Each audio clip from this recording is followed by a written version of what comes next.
What is going on, my button mashers? It is another week here, button mashing with Nateslegend. I'm Nateslegend. I mean, obviously, I'm the one that you guys have to look at every week. So, but here we are. We're joined by both Jay and Scott today. Both of them able to get in here. How are you guys doing today?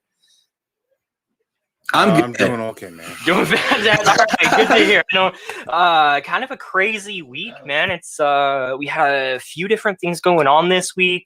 PlayStation announcements that were pretty disappointing. We have a few things from Pokemon. Really big week. But ultimately, how have you guys been? Doodles, we'll start with you, Scott. Here. What's going on? How's your week been? What's happening in your world?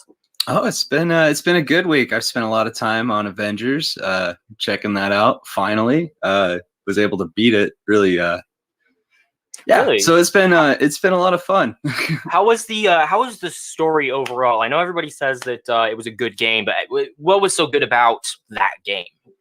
I really enjoyed the story. It really brought the heroes down to a more relatable level, in my opinion. Okay. And I think my favorite part is the first time you play as Iron Man is got to be. I don't want to ruin anything, but because I'm getting ready to play that sucker. Yeah, okay. Yeah, it's like it's on my list. It's on my list. It's not what you're expecting. Okay. Let's just put it that way. The first time you play as Iron Man, aside from the opening sequence of events, it's awesome. And I'm looking forward to seeing Jay's reaction on this. All right, we'll have to do an episode on that. I haven't played it either. So, Jay, when are you planning to start that? In the next 2 to 3 hours. Fair enough. Are you looking to stream any of that? You doing any live stream of video games yet? Or just I actually just might do that. Being is that we are talking about it, so I might just go ahead and stream it on YouTube on my gaming channel. Yeah, that'd be really cool. We'd love to see it. I will absolutely hop on if you decide to. That said, here I know we are filming in advance, so this is technically Sunday. Keep an eye on Jay's channel throughout the entire. I mean, just go like, subscribe. I mean, as long as you get those notifications, you'll know when he's hopping on. I'll leave a link in the description and there we go down below on Wednesday for everyone. That brings up a valid point. I need to start putting them links in the descriptions and making sure everybody knows how to actually has a link to get to you guys. I'm so sorry. I will get on that. Couple big pieces of news on. Well, actually, Jay. No, sorry. I apologize. I kind of jumped into that. Jay, how was your week, man? What's new with you? Oh man, I finally got this god awful tooth taken out of my mouth. Oh yeah. I mean, I might be a gapless bastard now, but you know what? I'm enjoying the fact that I'm not in pain right now. I'm doing all right. That's the most important part. And I didn't even have to pop anything hard for my pain. I just took Advil. That's good. I really don't like taking hard stuff unless I have to. Yeah, or if I'm in the hospital and they give it to me, but if I don't have to, I ain't taking it. Absolutely feel that. I don't even smoke weed, and I should be doing that. But it's something, right? No, you're good, man. I mean, we were a little worried that you weren't going to be able to make it because of the operation, but everything went smoothly. It looks like after yesterday, I was good because I was playing the game for half the day yesterday. So. There you have it. Video games help with post-surgery. We're going to go ahead and... Gotta take this real quick. You got it. I'm going to take a step aside here while we do that. So bouncing back and forth. Doodles, let's talk for a moment here. I asked y'all a question. I'm trying to pull it back up here to make sure we get this question correct. So we are looking, now we're going to today we're talking Arkham Knight. Like that's the ultimate concept of today is we're going to talk Arkham Knight. So who is your favorite or the best DC villain?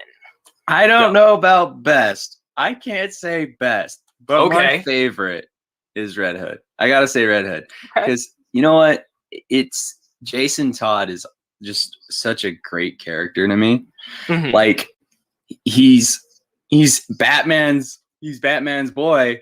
Yeah. And then next thing you know, he's full on against Batman. He's trying to get rid of him.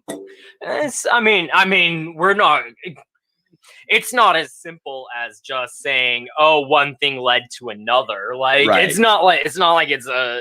I mean, it's a whole arc here. Yeah, a whole arc. That whole arc was insane. It's we'll be able to get into that a little bit more a little later on. I will, however, I'm going to make one argument. Here we go. I'm trying to think of the best way to word this, if I'm being honest with you. I don't know if I would classify him as a villain, per se. It really just depends on where you're at with Red Hood. Yeah, which part of the story you're at. Because, yes, he does go full villain at one point in time. But, I mean, he ultimately turns into more of an anti-hero type situation. Deadpool. I mean, Harley Quinn, if you really want to kind of stretch the ropes. Well, I just say stretch the ropes. Depends on which line you want to look at. So, I mean, you could make that argument. But I do think that is a great answer. I mean, it's one that hits close to home for Batman. So good answer. Good answer. Thank you very much. All right, let's see. I'm just gonna go ahead and take a quick look. See, nope, we're not there yet. All right, so I'll go into mine. Just want to see if Jay was coming back yet. I'll jump into mine real quick here. I like Lobo personally as a. So the reason I love him so much, Brad Garrett, I think, is the voice actor that did him in one of the animated shows. And I'm not a huge fan of Brad Garrett, but it was the perfect voice combo. Like when I see Lobo, that's the voice I hear. And that was the moment that I kind of fell in love with the craziness, right? Is really hearing that voice and having it all make sense to me. And suddenly, this character is real. Let's see. Perfect timing. Let's bring Jay back. There you are, my man. There are maybe only two people that I consider to be the real villain in the DC. Okay. Maybe three if you want to count Lex Luthor because he's human, but he also has the intelligence and the backing. His ideals are just. He's not just doing them to do them. He's doing them to kind of protect the world. So in a sense, you can see Lex Luthor as an anti-villain, but he's not one of the two picks. One of my picks was actually Vandal Savage. Because at one point, Vandal Savage has taken on every single member of the Justice League. And as well as doing that, he was also able to, he's also the oldest human known to man. And the second one next to him would be Ra's al Ghul. Because good answers. One moment, Scott. We got you. One sec. I know where you're going. Let him finish. Yeah, I chose Ra's al Ghul because he is like a newer version of Vandal Savage, just not as old as Vandal Savage. But he also took on Batman, and technically is Batman's greatest villain, not the Joker. I don't care what anyone says. The Joker is a great villain for Batman, but he is not the best one. The one that can go toe to toe with him, and not to mention, Batman did sleep with his daughter and made Damian. So I mean, that happened. They always say that sleeping with someone's mom is the best revenge, but like, if I'm honest, sleeping with their fully legal daughter is almost worse. Like, if I'm being honest, like that's just like, what? Anyway, Scott, you had an addition to that. What else are you gonna add onto that? I had a question because I am not as well versed in DC as I should be. Okay, yeah, shoot, go ahead. Vandal Savage was the name. Yes. Vandal Savage. Yeah, he's essentially, let me see if I can remember this backstory correctly. Correct me if I'm wrong here, Jay, but essentially he was a caveman, that came across a meteor that had powers that allowed him to maintain life, basically making him immortal. He learned along the way, but ultimately he's just trying to live forever and take over the world in the process. But it's all dark shadow stuff. Yeah, and in the DC universe of comics, he is actually Genghis Khan. He's all these crazy political figures or political war figures is really what he is. So that is sick. Okay, it's a crazy I like thought. Backstory. I have research to do now. Yeah, Okay. check him out. Vandal's a Actually, great answer. Great answer. If you really want to check something out, check out Justice League War. You can actually watch that anime, and it'll explain a lot too of who Vandal Savage is. I believe that one's on HBO Max right now. Not That plugging for HBO Max, more just trying to get people to watch the show. It really is a pretty good one. Okay, I own it. Definitely. There you go. I think I'm on HBO too. We got this. I'll watch it today. Yeah, it's like an hour long, hour and a half maybe. So yeah, it's this one here, y'all. So if you need reference. Oh wait, no, not War. No, not War. Doom. Which one are you referring? Doom. Oh, Doom. I can confirm. Doom is one. I can confirm that one's on HBO Max. 100%. At least as of the time of shooting this, and I only know that because I was, maybe watching. I own Batman. I own that too. Cool. So Good. Let's see. Yeah, because Doom is going to be. They also touched on Vandal in Young Justice as well. Ooh, so Young Justice, and also what is it? Suicide Squad. Time to Kill. Or Hard to Kill. The last Suicide Squad animated movie brings into light more about Vandal Savage. Crazy. Okay. Thank you. Okay. Right now, it gives you a good direction to take that. Yeah. We'll go ahead and move on to our next little topic here. Now, there was a few things that happened. I mentioned a little bit earlier. Quite a few things happening this week, including we had a State of Play from PlayStation. Ultimately, did not watch it. See, and I know that there were some big announcements that came out of it. If I'm honest with you, but I didn't do it on purpose. I didn't care about the announcements. Exactly. I mean, we got Final Fantasy was in there. They announced some new things with that, but I didn't care. They did not talk about God of War. They didn't talk about really anything worthwhile, in my personal opinion. So they didn't bring up God of War. They didn't bring up the fact that there's a shortage of PlayStation 5s. They didn't bring up all the stuff that they needed to bring up during this whole thing to reassure the game, the gamers, and the amount of people. The easiest way for them to fix the PlayStation, or the lack of thereof, I guess, suppose the lack of PlayStation right now, what you have to do is set up some form of bot preventer, set up an anti-bot program. That's what it is right now. Bots are just ordering it. All you have to do is put one of those stupid check boxes. I'm not a bot. That way we can all move along with our merry way, and everybody can have a chance to purchase one of these. Because I'm not spending $900 fucking dollars on a goddamn system. Like, not a PC. Make them find the buses or the crosswalks. Make them find something. Sorry, I know that's kind of a tangent to what you were referring to there, but yeah, I mean, no, it's the truth, though. It is. It comes down to fix your shit, then I'll care. We did have a few announcements. I don't know if we talked about them. I don't remember. I'm going to be honest. I work from home and my brain gets jumbly because I sit in this room all day, every day. We also had PlayStation announcing, though, a couple cool things. We got PSVR for the PlayStation 5 announced. That's super exciting. That's going to come into play here in a few minutes on our on the show here.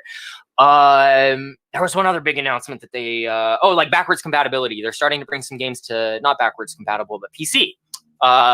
Starting with a few of their original games. Keep an eye out for that. That should be really interesting. But those are kind of the two biggest announcements, and neither of them came from State of Play. So I'm not going to worry too much about that. But how do you guys feel about Pokemon?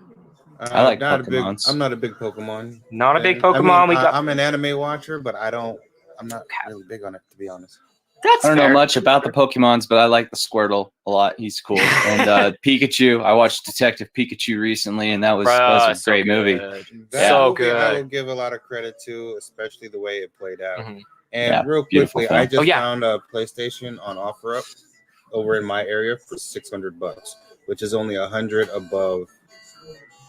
Not worth it. It's already above what I'm willing to pay for a gaming console without add-ons, and I'm not going to pay $100 more than what it's supposed to be. It's just not going to fucking happen. It's not happening. If someone wants to buy this for me, please send it my way. I will stream. I will bring it. I'll do an unboxing on the fucking show. But I'm not. Sorry, as I keep cursing. I'm very passionate about this. I'm not spending that much money on a system that doesn't have a lot going for it right now. Like it's not, it's anyway. I'm very passion fruit about this too. So I get this. I gotta love passion fruit. Anyway, what else? What else are we looking at here? So Pokemon, couple announcements with them this week. First off, did y'all catch the Post Malone experience? The what now? No. Ooh, buddy, I am not a Post Malone fan. I love him. The Who Said What now? I want this in VR. If I could have this in VR, life would be splendid. Just mwah. Anyway, I've come to really love my VR. Again, we'll cross that bridge in a minute. We're like 16 minutes into the show already at this point, and we haven't even touched our first two topics, or our last two topics. Anywho, so I would love it. Basically, what they did is it's an animated Pokemon style Post Malone. He did a whole concert experience. The clip that I found, because I didn't watch it live, I found out after the fact, was about 13 to 16 minutes long. And it is a whole thing. It is him progressing through this world. Basically what it is the 25th anniversary of Pokemon.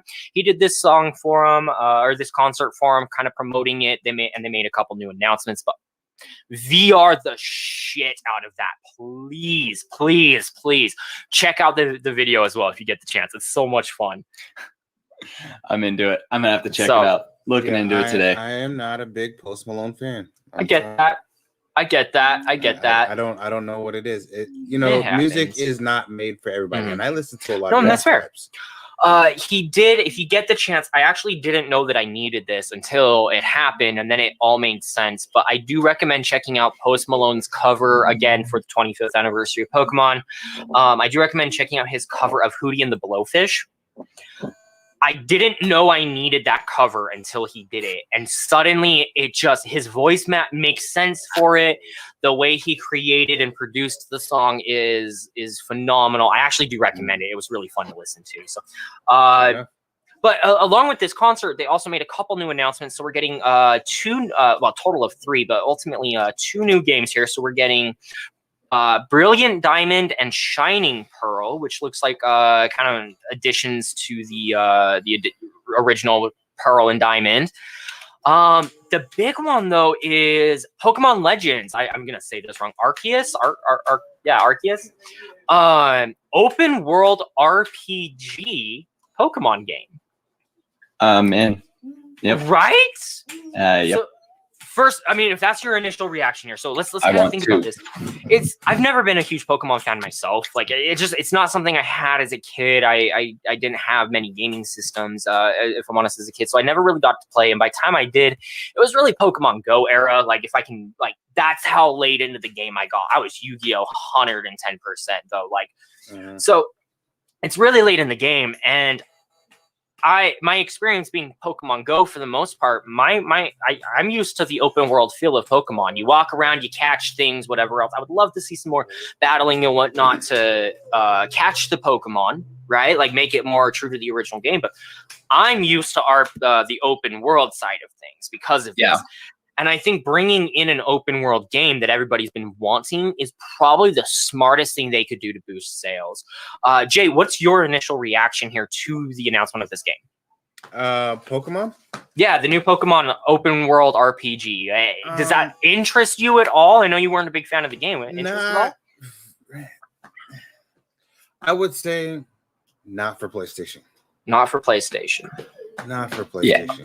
Okay. Well, I mean, this would be more Switch based than anything. If it's I want to see Pokemon Go. I want to see Pokemon Go meets ESO. That's what I want. I want to be able to meet up with my friends. Feel and experience. Yeah, I want my friends to be able to jump in. Cool. I want easy trading. I want to be able to battle my friends or do team battling. I want to do all this.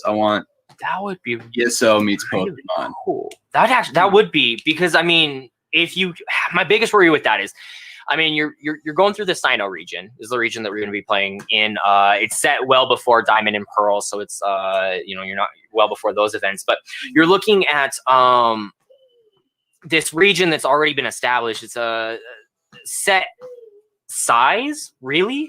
So as open world as you can get with it, my biggest worry would be if they create this game dedicated to one region, would having that MMO feel actually oversaturated where everything is just so crowded all the time?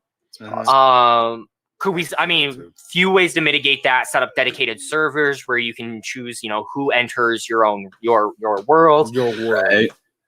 So something kind of like that, how what is it? Fallout 76 kind of did something like that too, where something like that. Basically, you have to be on the same server or you have to. Like Minecraft does something similar where you have to have like passwords to get in. That would be like really the cool. old school WoW days where you just pick which server you're going to jump on straight from the get-go. Exactly. Right. So if you did something like that, where you can kind of pick and choose, that would, or have a set number of people in any one number of servers so that you're not getting that oversaturation. There's no more than 50 people that play in this region at a time or this particular server at a time, something like that. I don't know size-wise. That would be a great way to mitigate it.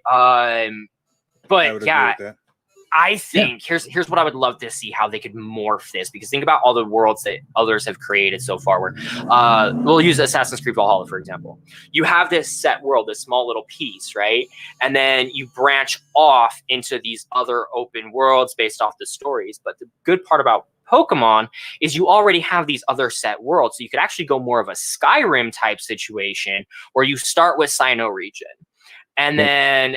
or World of Warcraft, rather. Sorry. You start with this one region, you have it, your own stuff, but then you add the other regions, you can suddenly start traveling between them, and then you can really open up that MMO RPG type style to where anybody can be everywhere, and it doesn't matter how many people are online because there's so many different regions that, you can just go wander and not run into anybody.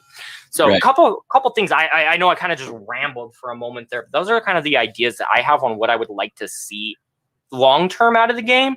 It piques my interest because I'm really excited to have the open world aspect to it. Right. Dude, what are your sorry guys, you both tried to talk. Go ahead. Oh, so it's hard to keep the idea of like expanding while keeping it grounded. So just finding the right middle ground between, throwing everyone on the same server versus, just keeping it a solo experience. I think we're on the right track with our train of thought. So I would honestly mind if they just be smart about it. You got to remember now, and I know we were just talking about Marvel's Avengers, but I mean, look at how that kind of started out, and people they did really great advertising for it. And, they did mediocre advertising. Let's just call it what it is. Yeah. But it wound up being an okay game to some. Like I said, I can't really speak on it because I haven't played it yet. I will be doing that later on today. But, I just want them to be smart about the server and stuff like that and the crashes, because if not, then we'll have a thing like Cyberpunk 2077 and CD Projekt Red. You don't want to have that kind of situation, especially with a game franchise that's been going on from different consoles and it's stretching to this era. I would just rather them take their time, perfect what they need to perfect, make sure the servers can handle the bandwidth of people who are going to be jumping on, because jumping on Pokemon is like jumping on One Piece. One Piece is still the biggest thing in Japan right now as far as anime goes. But if you were to throw Hello Kitty and Pokemon and stuff like that, things that really get things going, you got something going there, you know what I mean? So you kind of just gotta, I just rather them be very careful with how they move forward with the servers, the game, and stuff like that. That's fair. Give it the respect the IP deserves. Yeah, I agree. Because I would really hate for them to be in a situation like CD Projekt Red. Yeah. And we'll talk about them in another video. We'll cross that bridge. I mean, we're looking at, if we're going ESO, if we're going for open, we have this concept in our mind of like, let's create this MMO RPG. It's really just an RPG that's been announced right now. So we're getting into some widespread things, but I'll keep us grounded for just a moment here. We do got to keep in mind here, it's very possible and plausible we're looking at something more like Assassin's Creed Valhalla or whatever else, where it's just you have your set region and you're done. You know, I would love to see this, but I don't want to, you know, make people think we're dropping big news here, you know. Right. Then we'll get all the attention. Oh, let's do it. Let's do it. I mean, did y'all, Scott, did you catch what we were doing the other day with Film Twitter by any chance, messing with them? I did not. We have all new theories. So, fun fact for you: I've only seen through episode 7 of WandaVision. By the time this airs, I will have seen it all. I promise. But I've only seen through episode 7, and there's a hexagon. And so, what I'm thinking is that hexagon has to be. This is a true story, by the way. The hexagon is actually reference to DC's Hive. And this is a joint. This is now going to be a joint conglomerate between DC and Marvel. They're going to be bringing Hive in, and it's going to be this whole dual world thing. Yeah, this is our new theory. It's I don't know how we got there. I think I was just messing around. I was getting ready to go under the knife when I saw that, and I was like, done. We immediately posted all over Film Twitter, and nobody responded. Anyway, so far off the track here, but nonetheless, we'll push us back on. I love speculating; it's my favorite. Speculation is fantastic, but I will add the caveat that we are speculating here as to what's what we want and expect out of this game. So I have a speculation. Now, our next topic was going to be the PSVR. Oh yeah, go ahead, Jay. Oh, are we going into our main topic? Yeah, not quite here. I was gonna go ahead and segue into it though. What do you have to say? What's going on? My speculation is, with Gotham Knight getting ready to come out, is Bruce Wayne really dead? All right, let's. Oh, as I hit my mic, I'm sorry, guys. Don't. You are so far ahead of us right now. Holy shit, Jay! Pull yourself back. You're trying. You're trying to keep us on track, but you're so far off track. I'll keep us on track, Jay. I got this. Don't you worry, my man. All right, here's where we're going to start. Now, we were going to talk PSVR for a few moments here and the Arkham VR experience, because it does actually, it segues between City and Night really well. I am going to nix that. Let's go ahead and just do a VR-specific episode here later on. Get really into it, but keep in mind, Arkham VR is in between Arkham City and Arkham Knight, and it does segue the two of them very well together while foreshadowing without spoiling. It's very well done. We'll get into it a little later on. Scott, you had a question?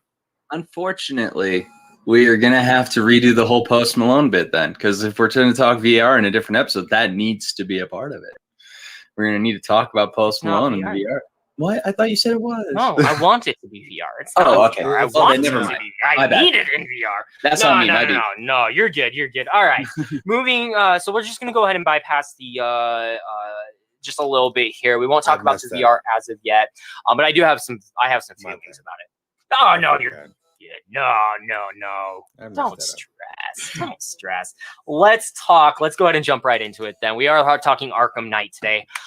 This game, developed by Rocksteady Studios. I keep bringing that up on every Arkham game for very specific reasons, because it is Rocksteady Studios specifically that creates the Arkham series. And it is the last Do not tell me that Origins is a part of this.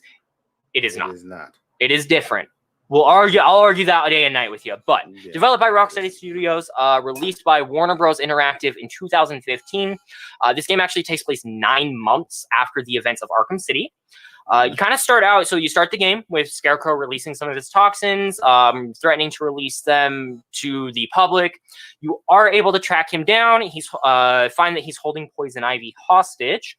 You kind of get a little bit more insight into the toxin at that point in time, but it's, for the most part, just trying to track him down and get things situated. Mm-hmm. Ultimately, source of the toxin turns out to be Ace Chemical, which, I mean, kind of makes sense. Yeah. But we are looking that once you get there, it's this massive thing. There, he tries to turn the chemical into a bomb while you're there, but you are able to kind of neutralize it and take it down to where it just destroys the chemical plant. But there's really, from there, 3 big things that we need to discuss here. All right, guys. So I give you the brief synopsis, but by this point, by the time you ever get to the chemical plant, you have been introduced to the Batmobile. I'm going to go ahead and switch this over here and throw this up on the screen as well. Throw this here because at this point in time, it's 6 years old. If you haven't played, cover your ears. But at this point, we also get the return of the Joker that we can discuss, and we also have our new villain, the Arkham Knight. So, guys, where do you want to start? Do you want to start with the Batmobile, or you want to talk Arkham Knight, or are you thinking Joker? I agree. Let's talk about the Batmobile. Batmobile first, Doodles. Batmobiles. Feeling it? Let's do Batmobiles. Let's talk about Batmobiles. So let's talk Batmobile. Okay. I'm going to start this one. I know I've been talking a lot this episode, and I want to say I apologize for that, but I'm not. I'm not sorry. So, Batmobile. I really enjoyed the Batmobile. It is very heavy, very centric on the Batmobile at times, which is a little bit rough, but I actually really enjoyed the Batmobile. You got your boost, you got your drifting capabilities, you really feel like you're flying through the streets, controlling the Batmobile. It's so much fun to do. The only thing I really don't like about the Batmobile, though, is the Riddler challenges. That's really about it, where you have to, just the challenges where you have to race to get places. So there's my quick 2 cents on this. Jay, you've been very, very vocal about this particular game and the Batmobile. I'm gonna let you start. Go ahead. Absolutely. What are your Don't get me wrong, feels? I liked seeing it. The first time I played, I thought it was cool. Mm-hmm. But I hated it because it was. Hold on. There you go. Take your stage. It was very. It was too much. They added it way too much for what you needed it for, as opposed to if you were reading it in the comics or watching the shows or doing whatever. It's not very vehicle heavy, and they made this game very vehicle heavy. I would have liked to see what they did like in Arkham Origins, where you had the Batwing and the Batwing could fly. Then that would be a little bit of a different thing too. And we only get a glimpse of that. The simple fact of the matter is that they use too much Batmobile in the gameplay. The underground tunnel part was the most frustrating part of the entire game because you're getting chased like crazy. And I just didn't having to go up and down across those walls, I think is the craziest part, because you have to time it correctly. You have to get shot over to where you need to be, or else you're just gonna get thrown into this tailspin, and then you're getting caught by what's chasing you. I get that. I can understand where you're coming from. And then there's a prototype one that's supposed to be even better than the one that you had before. After that, one gets destroyed. Like I was over it. Hot take. That's the reason why Black Flag is my least favorite Assassin's Creed. Why is that? He said it. Oh, he did. Go ahead. Why is that? Boat.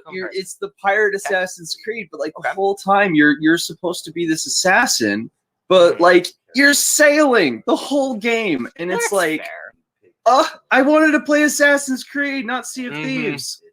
Right. And that's where I was at. So, and I got a lot of flack for it when I would talk about it with my friends, because everyone loves Black Flag. I don't hate Black Flag. I don't. I thought it was a good game, but I felt like you're on the boat way too much. And that's how I feel with the Batmobile. I feel like you're in it way too much longer. And then on top of that, you need the Batmobile for majority of the Riddler trophies. Yeah. Yes. Here, I'm gonna pull that just a little bit closer to me here, just for a sec. Yes, I would absolutely agree with you. So it really comes down to the trophies and the challenges for me with the Riddler.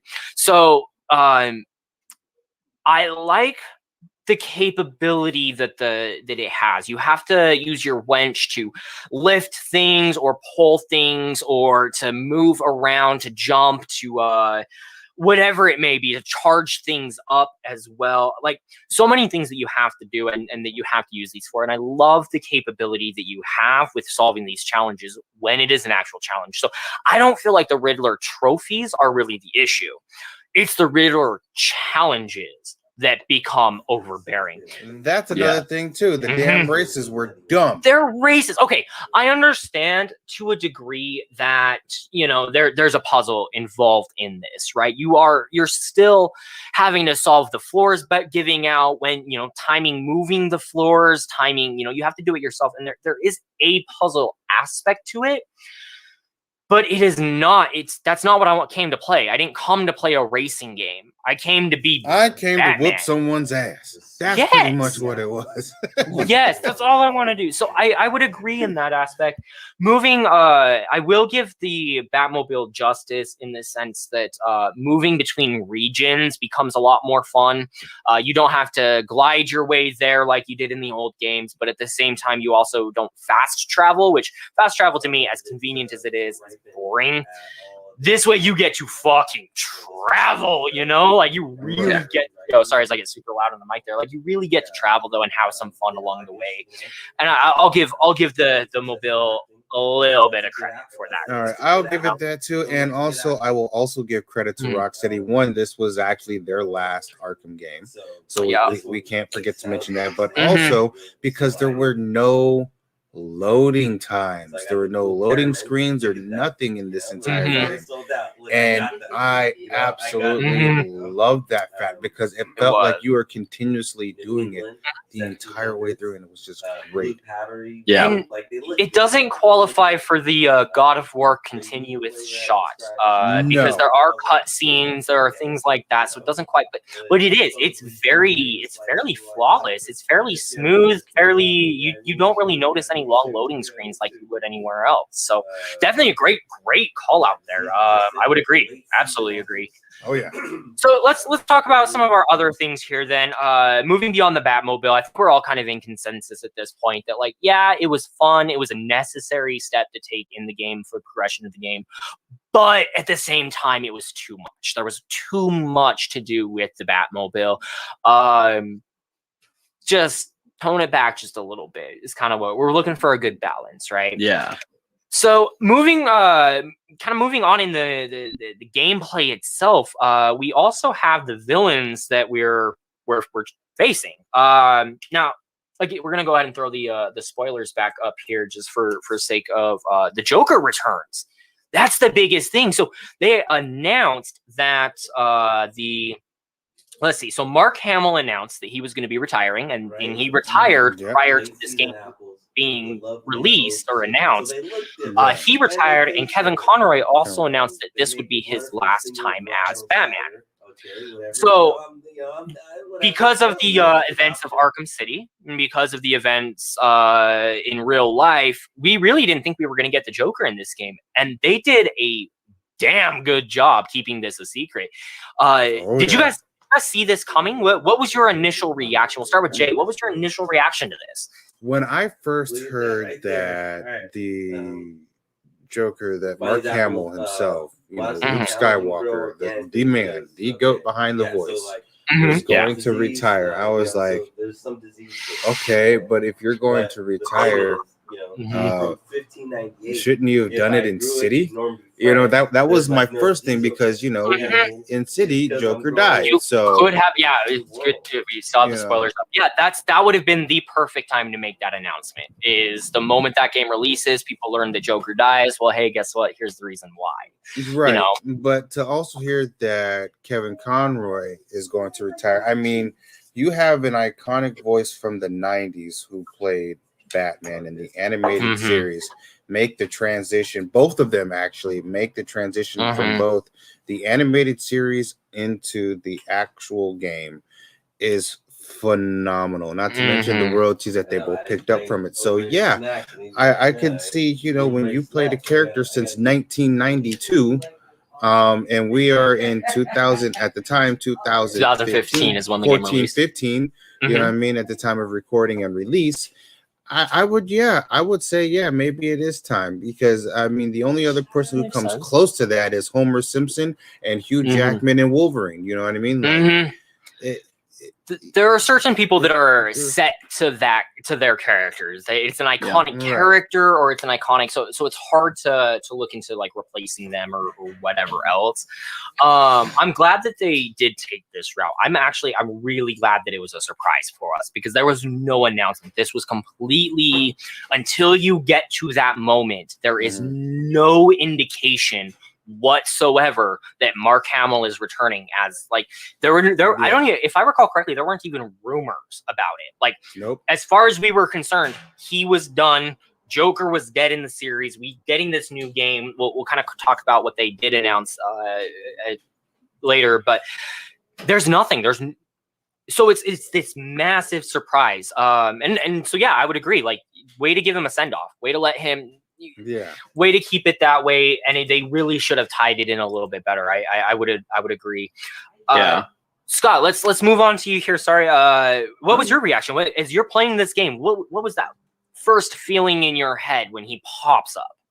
Oh, literally. I'm just excited that Mark Hamill from Jay and Silent Bob is coming back. That guy is super talented. He's OG. I think he had a role in Big Bang Theory. Small cameo role in Big Bang Theory as well. You mean the guy from that Snickers commercial? Roles. Yeah. Wait, who's coming back?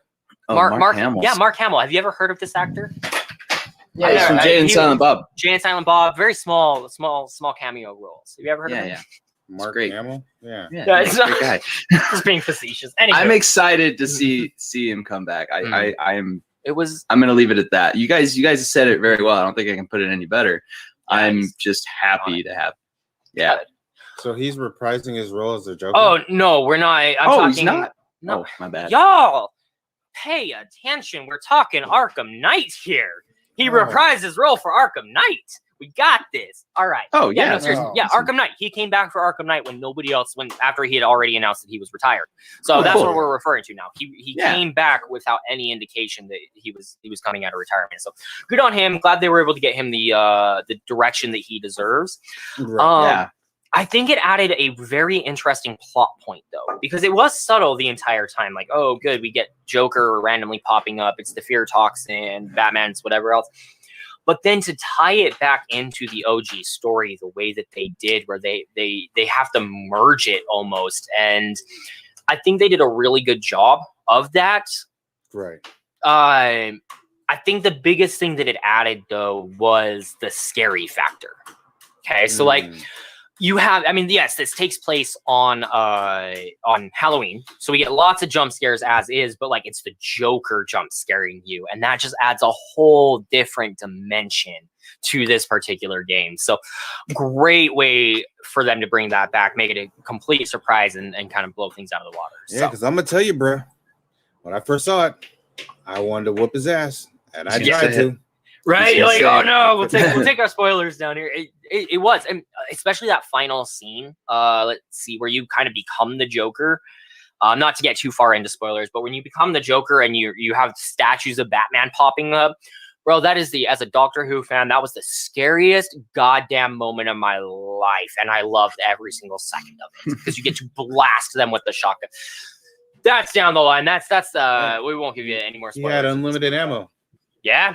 That was the best. I think that was the best part. But you can do some crazy things. We actually get a Joker mobile at one point in time because of it. There's some crazy things that they bring in with the Joker. So keep that in mind. Definitely worth looking into the Joker's arc on that. But of course, the big villain here, the main villain, the one that we're kind of, Scarecrow for the most part is the villain. But we're looking Arkham Knight, the Arkham Knight. This character is supposed to be and then I mentioned that we talk about the announcements and how they brought everything to the forefront here. But this character, they announced, it is a brand new character. He has not been in a comic book. He has not been in a TV show. He hasn't been in a video game or a movie. This is a brand new character you have never seen before. But it's not, right? Like. Okay.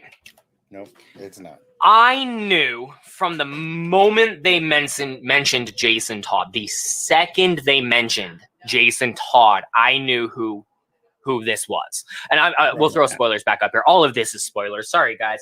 I knew who this was based off one interaction. The first time they mentioned Jason, I'm like, well, fuck, there goes the entire story for me, you know?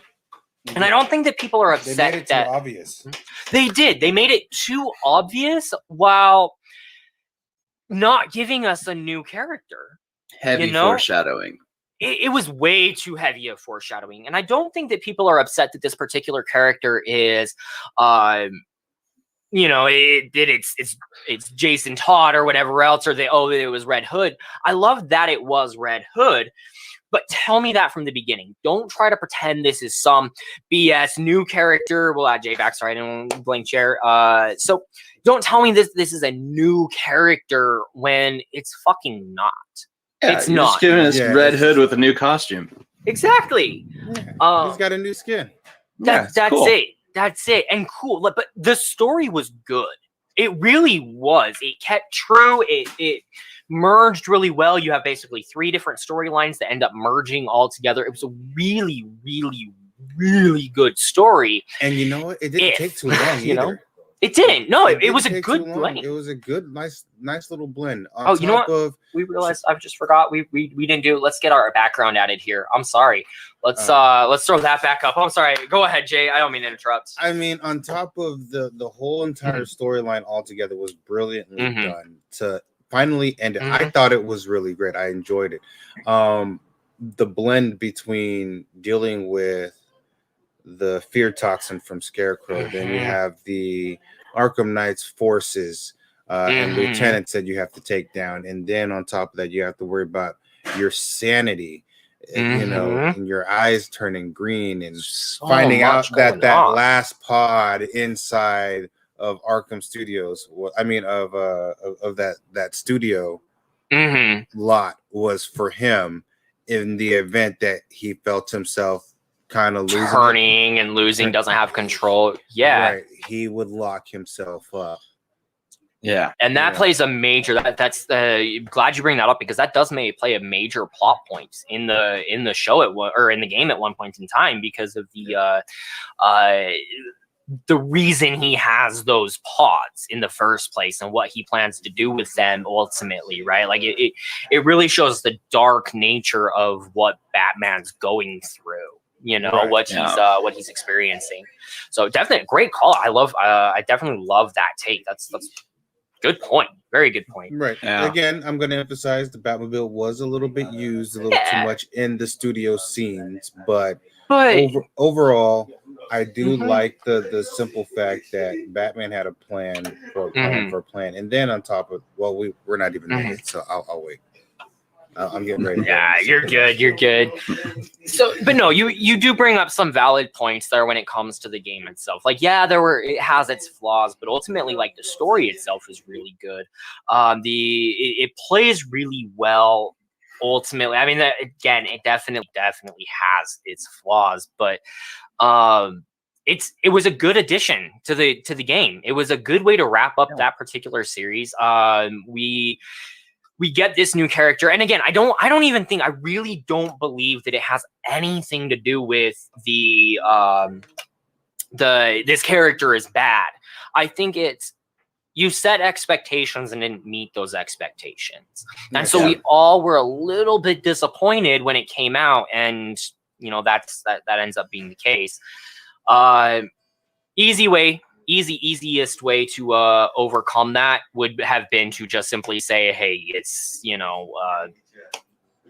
you've seen the villain before. You know who this character is. Like, he's designed different, but you know who this is. Figure it out. Don't lie to us. Now, exactly. I'm going to propose a question to both you and Scott. Okay.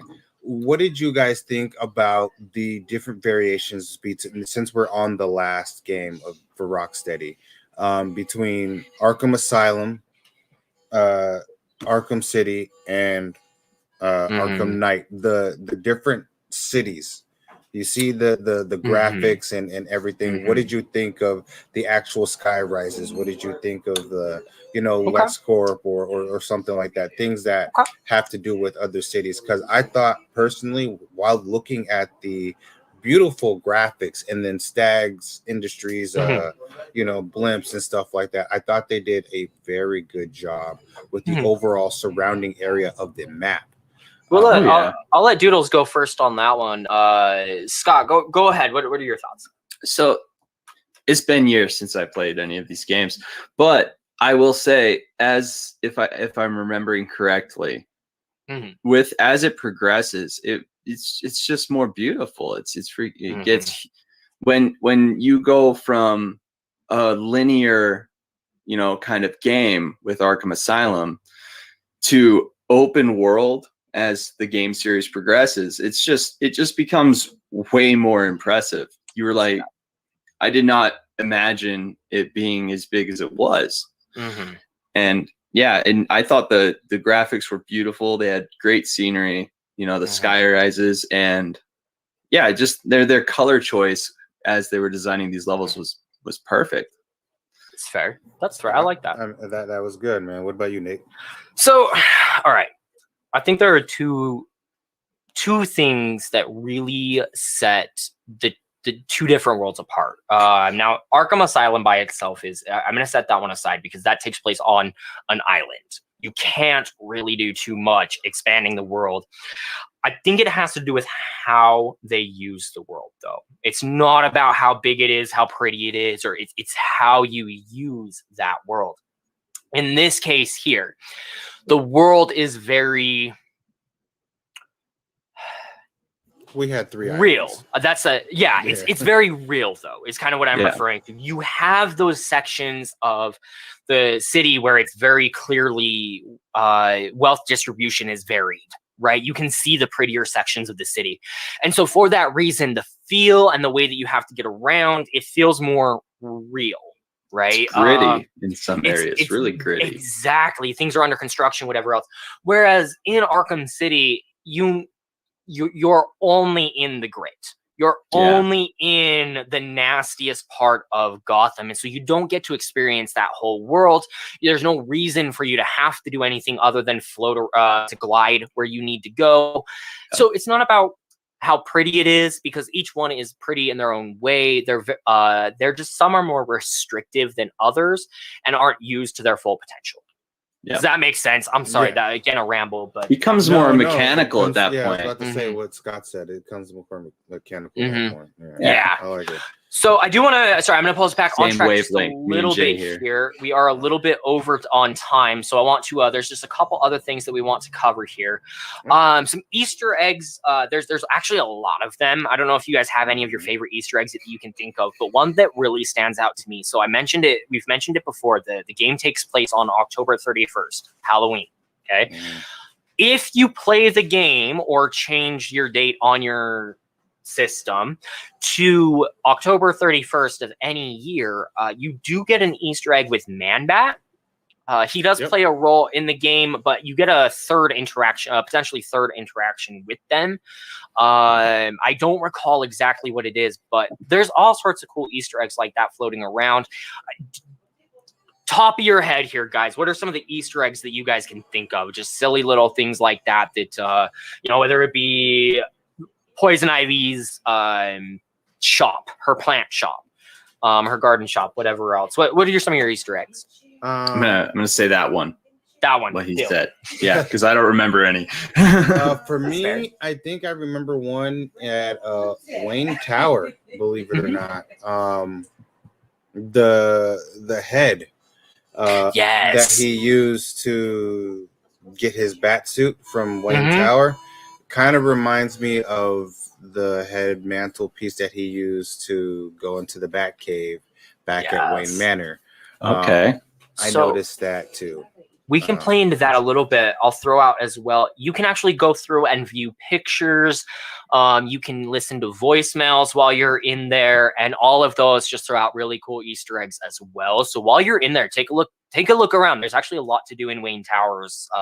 Ultimately, but that and it brings up another point with our villains as well, that we get a little bit of a Hush storyline as well with identity theft. So we do have, and that has to take place from the last game, the very Yeah. end of the last game.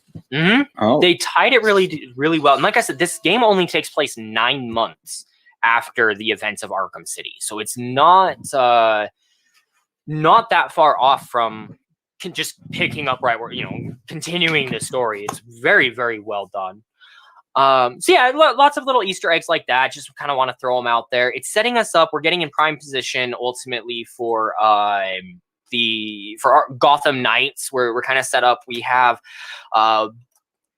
who all do we have that's been announced for that now? We do have Red Hood that's coming back. We have Nightwing, Robin, Batgirl. So it's going to be fun. I think this segues really well. What are your thoughts? So taking into consideration what we know about the game so far, taking into consideration what Rocksteady has done with previous games, these previous games here, and this is supposed to be a continuation of this, and we didn't really get too far into the ending of how things all kind of come to a conclusion. We'll let you get to that without the spoilers, but knowing the end results of that, what do you expect to see? And we'll start with Jay here. What do you expect to see out of Gotham Knights? I expect to see a lot of team dynamic that we've been slowly but surely getting, starting with Arkham City, and between the switch between Batman and Catwoman to the double team dynamic that we got between Batman and Nightwing in Arkham Knight. And now we get more of a team dynamic. So it could be Batgirl and the Red Hood, or it could be Robin and Dick Grayson. It could be, Robin and Red Hood, something of that nature. I plan to see a lot of team dynamic and some of the different kind of combos you can come up with and different fighting styles and things that you get to unlock. I want to see what their gadgets look like compared to how Batman's was in Arkham Knight. Yes, that's a good point. That's actually the main one. I wonder. I'm looking forward to, because that does raise a really good question. Then, so we're looking. The gadgets that Batman has always varies, but I mean, look at any other game that you have to Lego games, for example. You have to be a specific character in order to get certain things done, right? I'm curious how much of that they do, because we did see a little bit of that with Catwoman and the Catwoman Riddler trophies. So we've already seen that. But how much do they actually play into that, where you have to be bouncing between multiple characters the entire time? Right. That's a good point. I expect to see a lot of passive-aggressive comments towards Red Hood. I expect to see a lot of apologies. And I expect to see Nightwing and Red Hood be my most ranked characters. Yes. That leads me to my question. Who do you guys think you're going to spend the most time playing as? Nightwing. All right. I would say all of them. I'm an equal opportunity player. There you go. I would rather, if I'm going to be teaming up with one person, like say, Nightwing and Robin, I would rather them both be equal than for them both, one to be low and then one dies while you're in the middle of fighting. You know what I mean? So, personally, I would be doing them all on equal footing, getting them all to the same level, or maxing them out in their own individual way, and then doing it that way, because I really hate to run into a situation I can't get out of because one person's already knocked out dead and you're the only one. That's fair. Pick up I don't know how much RPG leveling up we're gonna have to do with these. I guess I don't really know yet. We'll get there. So that is an interesting thought. Like, what if we do have to level up each individual character, like you're gonna have to do with Overwatch 2 now? Like, are we gonna have to play them all, or can I, is it one of those natural progressions that changes over based off who you need and there's no real leveling or whatever? I don't know. I guess which character are you looking forward to playing the most? So we got Nate. That's a great question to ask, and I'd have to say out of all of them, I'm probably looking forward to playing Barbara Gordon. There you go. That's fair. Yeah, I would say Barbara Gordon, because we already get a glimpse of how to play with her from Arkham Knight. The DLCs and stuff like that. And same with Robin, just not Damian Wayne. And then you have the same get up with Red Hood, just in a more Arkham Knight-ish way because he looks a little bit older, looks a little bit thicker, not as much slim as he was when he was dressed up in the Knight armor.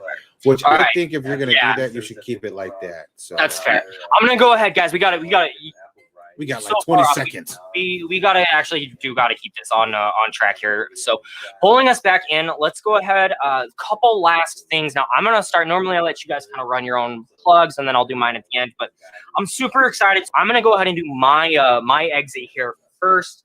We'll wrap up. I'll do Patrick as the very last one today instead, because Patrick hooked us up. Okay, now I don't know if y'all, none of you would have known this, but one of my dreams has always been I want, I already know.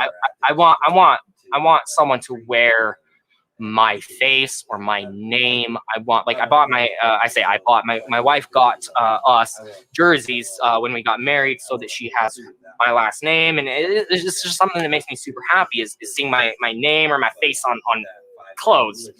So we are happy to announce, and if you take a look here, nope, that's not the right one. We want this one right here. Yeah, Hit up TeePublic. I will have a link in the description, but we officially have merch. It's so cool. It's so fantastic. I will be buying it. Awesome. You're gonna I did look at it. I saw it when he announced it, and it was pretty cool. So that's my. I would love to see if you guys end up getting any of this. Please, by all means, tag it onto, take a picture, tag it onto the Gaggle of Geeks show. I wanna see it if you guys end up getting anything. You can also get, while you're there, don't forget to pick up any Patrick Beatty review merch as well. He has a whole shop. Again, just right there at the bottom across your screen there, that is get to Patrick's shop, so you can see all of the stuff that's available. Button matching, of course, is it has my name on it, so like, wear my stuff, please. Yeah, it does please. look pretty cool, and it's pretty nice, let me see here. It's just simple. It's fun. You can get pretty much anything you want. Hoodies, jackets. It's pretty cheap too. It's, I don't know, just wear my stuff. Where am I stuck? Patrick, hook me up, okay? Patrick, mad props to Patrick. Check this out. Look at this. Oh yeah, right we can here. do this. Let's add you to stream here. You can show it. There you go. Oh Look yes, at that. that is beautiful. That is a Look at button that. mashing T-shirt, and if That's I were fun, to man. get All it, I would probably get it in a red or a Any black, color you and want. Any color you want. Oh, look how fun that is. I can even get it in a V-neck, which is something I'm a big fan of. You know.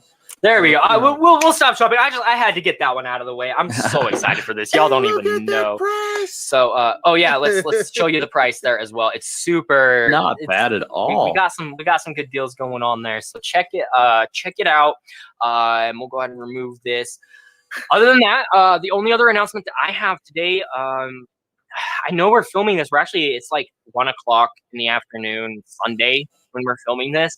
So every week I'm going to start streaming the game that we're going to be talking about. So if you keep an eye on my channel at Nateslegend on Twitch, on Sunday, this evening, last Sunday, whenever you're watching this, I will have been streaming Arkham Knight. So we're going to get that done here tonight / last Sunday, whatever.